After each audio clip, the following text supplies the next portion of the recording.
சாதிலிங்கம், மனோசிலை, காந்தம், காரம், கந்தகம், பூரம், வெள்ளை பாஷாணம், கௌரி பாஷாணம், தொட்டி பாஷாணம் ஆகிய 9 வகையான விஷத்தன்மை கொண்ட பொருட்களையே நவபாஷாணம் என்று அழைக்கிறோம். இவற்றில் உள்ள அணுக்களை முறைப்படி பிரித்து மீண்டும் சேர்ப்பதை நவபாஷாணம் கட்டுதல் என்று சொல்வதுண்டு. இப்படி நவபாஷாணம் கட்டுதல் முறையில் செய்யப்பட்ட சிலைகளில் படும் அபிஷேக நீர் மற்றும் பொருட்கள் நோய் தீர்க்கும் மருந்தாக மாறுவதாக நம்பிக்கை நிலவுகிறது.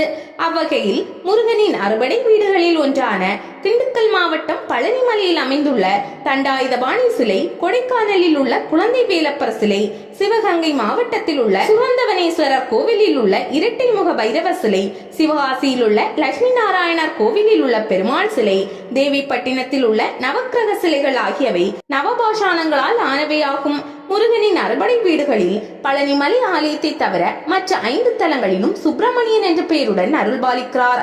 ஆனால் பழனிமலையில் மட்டும் கையில் தண்டத்துடன் தண்டாயுதபாணி என்ற திருநாமத்தால் அழைக்கப்படுகிறார். இங்குள்ள நவபாஷாண மூலவர் சிலையானது போகர் தலைமையில் 81 சித்தர்களால் உருவாக்கப்பட்டதாக சொல்லப்படுகிறது.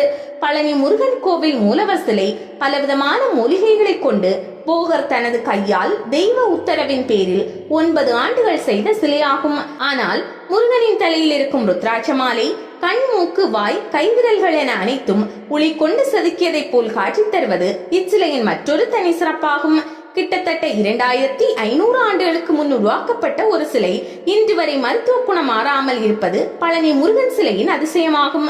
பழனி முருகன் சிலையில் சேர்க்கப்பட்டுள்ள 9 பாஷாண பொருட்கள் ஒவ்வொன்றும் நவக்கிரகங்களுடன் தொடர்புடையதாதலால் பழனி முருகனை வழிபட்டால் நவக்கிரகங்களையும் வழிபட்ட பலனை பெறலாம். அதோடு நவக்கிரக தோஷங்களும் நிவர்த்தியாகும் என்கிறார்கள். பழனி முருகன் சிலை எப்போதும் உஷ்ணத்துடன் காணப்படுவதால் காலையில் நடை திறக்கப்படும் போது முருகனின் சிலையில் வியர்வை துளிகள் அரும்பி இருக்குமாம். முருகனின் சிலையில் வியர்த்த நீர் கலந்த தீர்த்தம், முருகனின் திருமார்பில் இரவில் சாத்தப்படும் சந்தனம் ஆகிய இரண்டும் அனைத்து விதமான நோய்களையும் தீர்க்கக்கூடிய மருந்தாக அமைகிறது. விஷம் என குறிப்பிடப்படும் பொருட்களால் செய்யப்பட்ட சிலை மீது இரவில் வைக்கப்படும் பொருள் காலையில் மருந்தாக மாறுவது இன்றும் பழனியில் நடக்கும் அதிசயமாகும்.